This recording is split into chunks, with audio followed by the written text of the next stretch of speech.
Elivaldo Barbosa, bom dia. Olá, Aline, muito bom dia. Bom dia para você que nos acompanha nesta sexta. Sextou.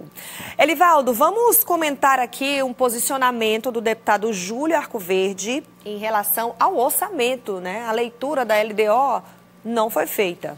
É verdade, Aline, ontem repercutiu bastante porque o deputado Júlio Arcoverde é o presidente da Comissão Mista do Orçamento, formada por deputados federais e senadores e responsável pela condução dos debates que resultaram na elaboração da proposta da Lei de Diretrizes Orçamentárias e vai comandar a elaboração do Orçamento da União para 2025. E ontem, uma manifestação que teve assim, um viés de embate Congresso-Planalto, conforme já havia feito essa previsão o próprio Júlio Arcoverde, uma semana antes, na posse do vereador Vitor Linhares aqui em Teresina.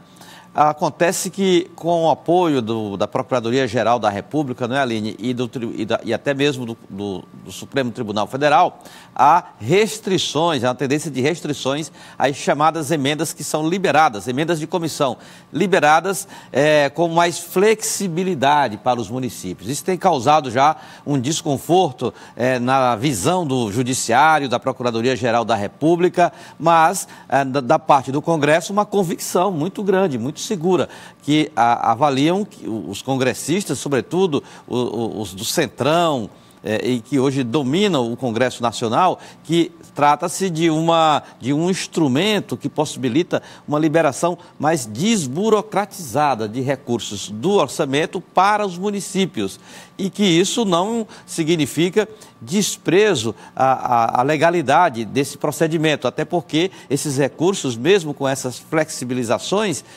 são alvo de fiscalizações dos tribunais de contas, tanto dos estados como principalmente da União. Mas é uma polêmica que tem muito a ver com uma prerrogativa conquistada nos últimos anos no Congresso Nacional de ter, Aline, o pleno domínio sobre o orçamento. O pleno domínio.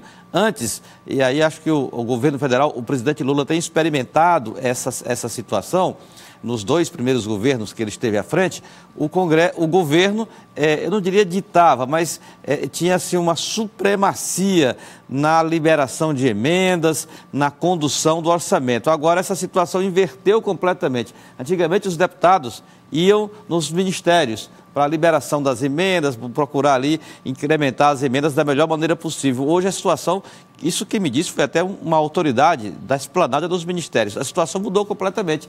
Quem peregrina são os ministros no Congresso Nacional em busca de parlamentares para a liberação de emendas, para a inclusão de emendas que interessam ali as suas pastas.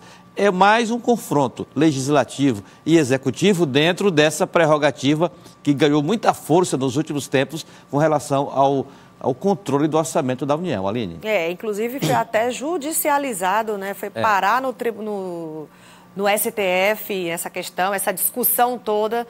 E foi tema até começou a ser discutido durante a campanha presidencial, a última campanha presidencial. Isso acaba respingando também no processo eleitoral. Aqui para nós, Aline, essas são muitas emendas que são liberadas, Congresso Nacional, que tem esse segmento da centro-direita à frente, que libera emendas e que favorecem aliados dos municípios. Isso tem causado, eu digo porque eu já ouvi vários casos de situações em que há um desconforto, até uma reação muito forte aos recursos que chegam nos municípios, sem muito critério na aplicação desses critérios. O debate é por falta da transparência. Transparência, não tem ali, olha, esse dinheiro não é carimbado, o dinheiro não vem para aquela obra. O dinheiro chega no município e aí o gestor define o que é que vai fazer com o dinheiro. E isso caindo assim no ano eleitoral acaba desequilibrando a disputa. Isso na visão de agentes políticos que me disseram isso abertamente em situações no Piauí,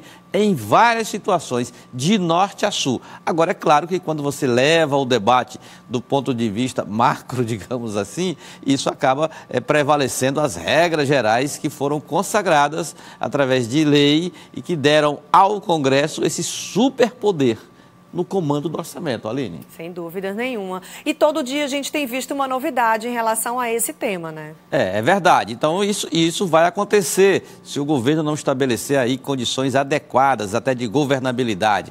Recorre ao Supremo, que tem sido assim um mediador desses embates, mas sempre ali atendendo às expectativas do governo da União. E agora a Procuradoria-Geral da República também entra nesse debate. A gente percebe claramente assim, com uma tendência sentimento de controle do orçamento que pretende ter retomado o governo federal. Agora, esse embate aí vai longe, porque a situação política na Câmara e no Senado não é das melhores para o Palácio do Planalto. Deputado Júlio Arcoverde falou sobre esse assunto. Vamos ouvir. Eu tomei a atitude de fazer o adiamento da leitura da LDO, que estava prevista agora para o mês de agosto, por conta dessa interferência da semana passada em relação às emendas especiais, que tanto beneficia os municípios brasileiros, e agora por conta dessa atitude da PGE. Então não adianta a gente fazer uma leitura prévia, né, da LDO, porque a gente abriria prazo para emendas. Então, como tem essa instabilidade jurídica em relação a essas emendas especiais, eu achei por bem adiar a leitura do relatório. Vamos esperar o esforço concentrado que a Câmara vai fazer a partir da semana que vem, uma reunião de líderes com o presidente Arthur, e a partir do momento dessa que for tomada alguma decisão dessa reunião, a gente vai dar prosseguimento ao agendamento das leituras da LDO e o recebimento da LUA na Comissão Mista de Orçamento.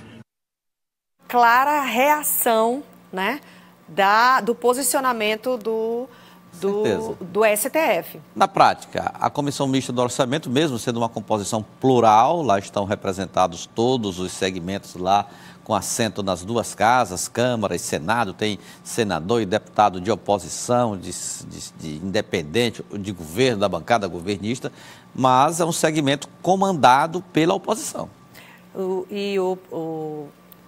Os deputados e os senadores, né, a Câmara, o Senado, se acostumaram agora a ter esse controle desses recursos. Né? Exatamente. Aí você disse tudo, Aline. Você acostumou com essa situação, com esse domínio. Vai abrir mão dessa prerrogativa? Olha, esse embate aí vai longe.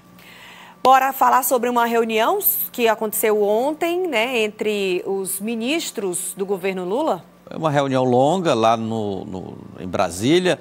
O presidente Lula reuniu seus 39 ministros e avaliaram aí pontos normais de avaliação das ações do governo nas mais diferentes áreas. O ministro Wellington Dias, inclusive, fez um relato assim, minucioso das ações da pasta, sobretudo no enfrentamento à fome, com resultados extremamente positivos. Mas foi também, Aline, uma reunião com componente político. O próprio presidente conduziu essa parte do encontro e o que chamou a atenção, inclusive, da imprensa nacional, que tem repercutido mais dessa reunião ministerial, foi a palavra do presidente Lula sobre a liberação dos ministros para a campanha. Liberou, porém, com ressalvas. A ressalva principal: evite agressão, defendam seus candidatos, mas evitem um embate com a oposição, um embate direto pela condição do ministro. Lula não quer ver ministro naquele embate mais acirrado, no nível mais rasteiro entre oposição e governo, sobretudo nesse ambiente de polarização nacional. Olha, a recomendação foi dada, se será cumprida eu acho pouco provável, Aline. Pouco provável que seja cumprido isso. Bom, é porque pode arranhar, inclusive, a relação com o Congresso, que já não anda lá, essas coisas já tem um tempo. Vamos acompanhar, né? Vamos conferir se isso aí vai acontecer, porque em alguns municípios, inclusive grandes municípios, eu cito São Paulo, por exemplo, lá claramente a eleição é municipal, mas ela tem um desdobramento federal intenso. Lá nós temos o candidato do presidente Lula e o candidato do ex-presidente Jair Bolsonaro à frente das pesquisas, polarizando a disputa, mesmo com outros postulantes também competitivos, os três principalmente, mas a gente percebe claramente uma tendência de uma disputa nacionalizada em São Paulo e assim em outras cidades. Então a recomendação foi dada formalmente, palavra do presidente, a maior autoridade política do país, isso aí é importante, essa recomendação. Agora, o cumprimento dela eu só vou conferindo na prática, ou seja, no calor da campanha, naquele embate mais acirrado, os seus redutos ali em jogo, manter um nível elevado vai ser difícil, Aline. Tem que segurar a onda, E hein? sobretudo com o perfil de alguns ministros, né? Alguns não, alguns têm um perfil mesmo de evitar confronto, já é da natureza do ministro.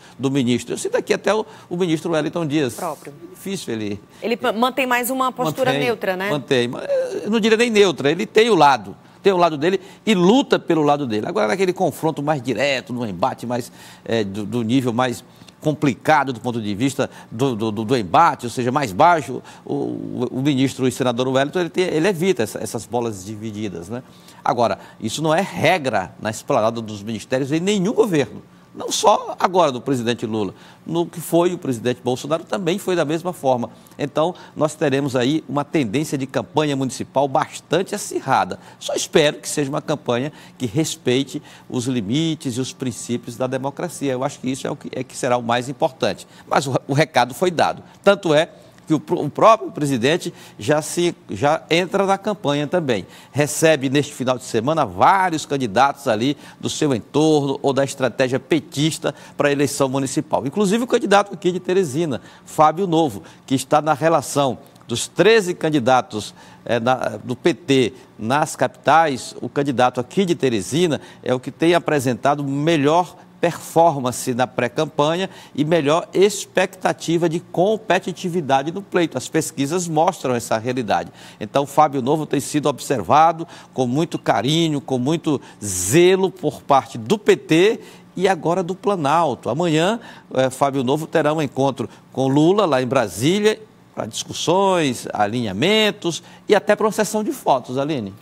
Bom, eu lembrei aqui da reunião que o governador Rafael Fonteles teve também com o secretariado dele, pedindo essa postura mais diplomática, digamos assim. Você lembra disso? Durante, no decorrer da campanha. É praxe, né? Isso tem que acontecer de fato, né? Evitar excessos, são agentes públicos que não podem cometer condutas vedadas por lei. Vamos falar agora de uma homenagem. A ministra, que é piauiense, uma ministra do Tribunal Superior do Trabalho, Liana Schaibe, vai receber. É verdade. Hoje, às 9 horas, uma solenidade que promete ser concorridíssima aqui no Tribunal de Justiça, na sede nova do Tribunal de Justiça, é o colar do mérito judiciário, a maior comenda do judiciário piauiense, que será conferida à ministra Liana Schaibe e também ao ministro Luiz Felipe Salomão. Ele é ministro do STJ, Superior Tribunal de Justiça, e também o Corregedor Nacional de Justiça. A solenidade começa daqui a pouco, aí Luiz Felipe Salomão receberá também essa homenagem aqui em Teresina. Me parece que ele também receberá uma homenagem de título de cidadania piauiense, até de autoria do deputado Henrique Pires, do MDB. E a ministra Liana Schaibe, também conhecidíssima aqui do Piauí, renomada, destacada ministra do TST, receberá essa merecida homenagem daqui a pouco, numa solenidade que, repito, promete ser das mais concorridas, Aline. Bora antecipar um pouco os nossos assuntos de daqui a pouquinho? Então, Aline, 2 assuntos me chamam a atenção nesta sexta-feira. Primeiro, com esse enxugamento da estrutura partidária, há uma tendência de parlamentos com menos partidos. Pode até acontecer, menos em Teresina. Daqui a pouco eu mostro por quê, com números, projeções e até com partidos que hoje compõem e que poderão compor a Câmara da Capital no próximo ano. E mais, o levantamento está fechado, Aline. Os municípios que terão apenas um candidato a prefeito. E eu me surpreendi com a quantidade, mais de 10. A gente até tinha antecipado há alguns dias, alguns desses municípios, o número aumentou um pouco mais. Aumentou um pouco mais. Então, mais de 10 municípios do Piauí com apenas um candidato a prefeito. Ou seja, não terá concorrência, a não ser com os votos nulos e brancos. A não ser com o próprio eleitorado, né? É verdade. Se não quiser colocar realmente. Muito obrigada, até daqui a pouquinho. Até mais. Até já, Aline.